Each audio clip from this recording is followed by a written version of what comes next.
এবং জাতির সত্যিকার নবজন্ম হবে। এটা শুধু নির্বাচন না, এটা নবজন্ম।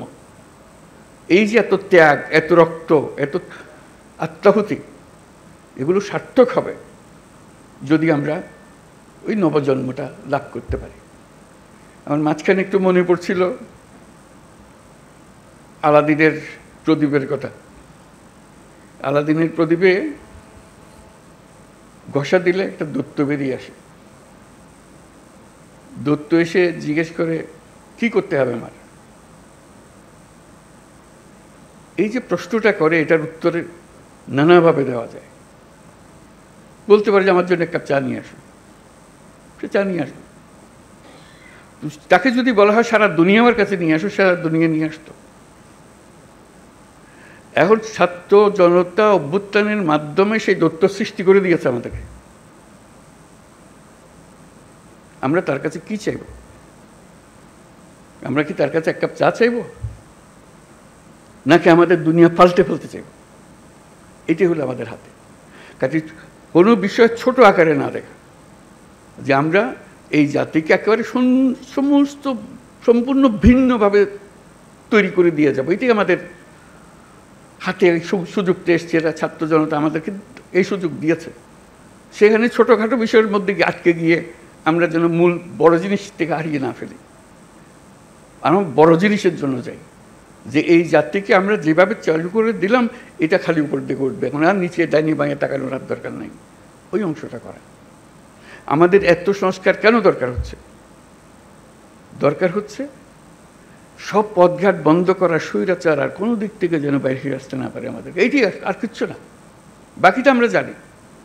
স্বৈরাচারের রাস্তাগুলো বন্ধ করে দেওয়া, প্রত্যেকটা, কোনো দিক থেকে সে যেন আর বাইরে না পারে। তো সেই স্বৈরাচারকে বন্ধ করতে হলে আমাদেরকে সব একমত হয়ে এটা করতে হবে। দ্বিমতের কোনো জায়গা এখানে নাই। আমরা অনেক কথা বলতে পারি, কিন্তু দ্বিমত করে সমাপ্ত করতে পারবো না। আমার একান্ত আবেদন, যখনই আপনি এই সনদ করবেন, কোলাকুলি করে যে হ্যাঁ আমরা একমত হয়ে গেছি, তাহলে নির্বাচন ইত্যাদি সব সার্থক হবে। যতই আমরা ওই নোকটা দিয়ে দিয়ে যাই, এখানে এ করবো, এই দিয়ে দিতে পারি, আমাদের মনের আশা ব্যক্ত করতে পারি, কিন্তু যেই মহান ঐক্য আমাদের দরকার, যেহেতু ওই আলাদিনের দৈত্য আমাদের সামনে আছে, তার হুকুম দেওয়ার আমার সুযোগ আছে।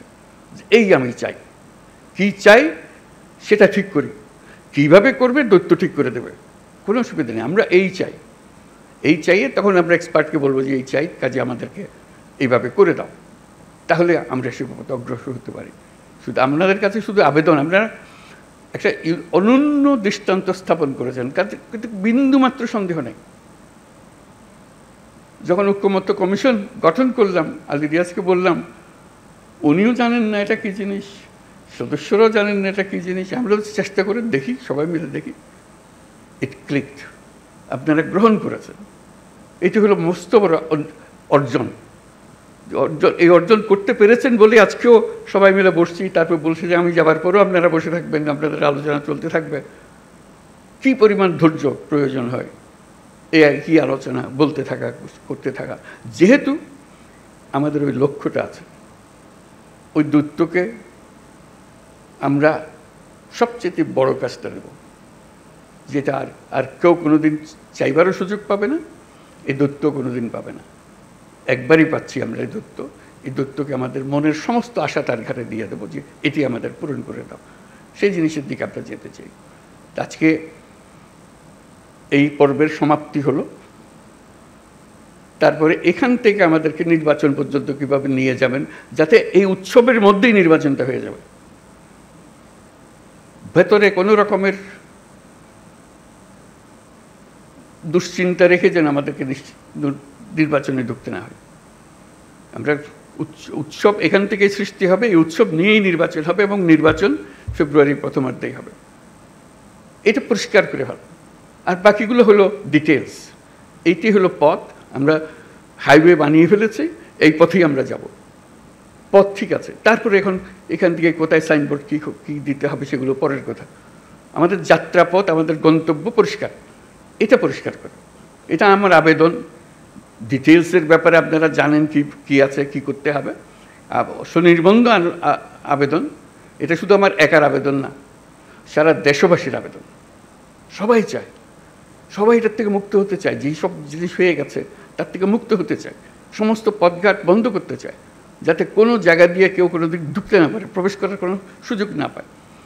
এই আমাদের যে একটা, আমরা এই এখন থেকে ফেব্রুয়ারি পর্যন্ত যদি এই কাজটা করে ফেলতে পারি, তাহলে আমাদের দেশ যেরকম নিশ্চিন্ত হবে এবং পৃথিবীর অন্যান্য দেশও আমাদেরকে লক্ষ্য করবে, শিখতে আসবে যে আমরা কীভাবে এটা করলাম, কী জিনিস আমরা এর মধ্যে দিয়েছি। আপনারা হয়তো এখনও হয়তো আমরা সবাই বুঝতেছি না এই ঐক্যমত্য কমিশন আমাদেরকে কি দিয়েছে, কি পেয়েছি। 1 বছর পরে যখন এদিকে ফিরিয়ে দেখবেন তখন বুঝতে পারবেন কি মহাকাণ্ড আপনারা করেছেন। 2 বছর 10 বছর পরে যখন অন্যরা দেখবে, তারা অবাক বিস্ময়ে তাকাবে কি কাণ্ডটা আপনারা করেছেন। কাছে এটা যেন নিখুঁত হয়, নির্দোষ হয়, যে এমনভাবে আমরা করব যে এটার থেকে একটা নতুন জাতির জন্মগ্রহণ করলো। আপনারা জন্মগ্রহণের এই সূতিকাগারটা তৈরি করে দিলেন, এখন সে তরতর করে এগিয়ে যেতে থাকবে। সেই আবেদন আপনাদের কাছে। এই পর্যন্ত যেটুকু করেছেন, এটা ইতিহাসের একটা স্মরণীয় অধ্যায় রচনা করেছেন, সেই অধ্যায় থাকলো। এটাকে একেবারে নিখুঁত করার জন্য যে কয়টা বা দিন বাকি আছে নির্বাচন পর্যন্ত, যাতে করে কোনো রকমের মনের মধ্যে কষ্ট না নিয়ে, কোনো রকমের মনের মধ্যে খুঁতখুঁতি না নিয়ে নির্বাচন করতে পারি, যে হ্যাঁ আমরা জানি আমি কি অর্জন করতে চাচ্ছি, আমরা কি অর্জন পরিষ্কার আমাদের সামনে, আমরা সবাই মিলে করছি। আমরা কিছু বোঝাপড়া করেছি, এটা দেশের জন্য করেছি, জাতির জন্য করেছি। এটাই একমাত্র সুযোগ, আর এই সুযোগ আর জীবনে আসবে না। ওই আলাদিনের সেই দৈত্য আর ফিরে আসবে না। একবারই সে একবার জিজ্ঞেস করবে, আর জিজ্ঞাসা করবে না, আর আমরা সুযোগও পাবো না। কাজেই এইবারই যেন আমরা সেটা সমাপ্ত করতে পারি। আপনাদের সবাইকে অশেষ ধন্যবাদ। আর বিশেষ করে ঐক্যমত্য কমিশনের যারা সদস্য, যারা দিনরাত পরিশ্রম করেছেন, তাদেরকে ধন্যবাদ। এবং প্রফেসর আলী রিয়াজকে ধন্যবাদ। কত ধৈর্য সহকারে উনি করে গেছেন। এটা এত পরিশ্রম করে এটা করবেন, এটা আমার মনে আসে নাই তখন যখন আমি আলাপ করলাম। এখন দেখছি ওনার যে কন্ট্রিবিউশন আপনাদের সবার সঙ্গে এই দিনের পর দিন আলাপ করে একটা রাস্তা বার করার জন্য, সেটা যেন আমরা সফল হই, সবাই মিলে সফল হই। সবাই মিলে পরিশ্রম করেছেন আপনারা। কাজে এটার জন্য আমরা এটা ব্যর্থ হবার কোনো সুযোগ নেই আমাদের কাছে। আমি সে কথাটাই জোর দেওয়ার জন্যই বারে বারে বলছি, এই একমাত্র সুযোগ, এবং আমাদেরকে এটা গ্রহণ করতেই হবে। এটার থেকে বিচ্যুত হওয়ার উপায় নেই। সমঝোতা বলেন, ঐক্য বলেন, যাই বলেন, যখন নির্বাচনে যাব একমত হয়ে সবাই যাব। এর মধ্যে কোনো দ্বিমত আর আমরা রাখবো না। এই একমাত্র আমাদের জীবনের অভিজ্ঞতা, এটাই হবে। একটাই অভিজ্ঞতা পাবো। এই জিনিসটা আমরা করতে পেরেছি, সুন্দরভাবে করতে পেরেছি। আপনাদের সবাইকে অশেষ ধন্যবাদ। এবং এটা সফলভাবে আমরা সমাপ্ত করি। নির্বাচনের সমাপ্ত করে আমরা উৎসব করব যে আমরা করে ফেলতে পারি। এই অংশ এটাই চলতে নির্বাচনে চলে যাবে। নির্বাচনে এটা প্রতিফলিত হবে যা আমরা এগুলো আলাপ করতে চেয়েছি। আপনাদের সবার সাফল্য হোক কামনা করছি, এবং দেশের মঙ্গল হোক। যে সমস্ত ভয়ঙ্কর কথাবার্তা আমরা শুনি, সেই ভয়ঙ্কর কথাবার্তা যেন বাস্তবে আমাদেরকে দেখতে না হয়। আমরা সুন্দরভাবে নির্বাচন করে নতুন যাত্রা আমরা শুরু করব জাতি হিসেবে। এটা মহা উৎসবে আমরা যাত্রা শুরু করব। সবাইকে ধন্যবাদ।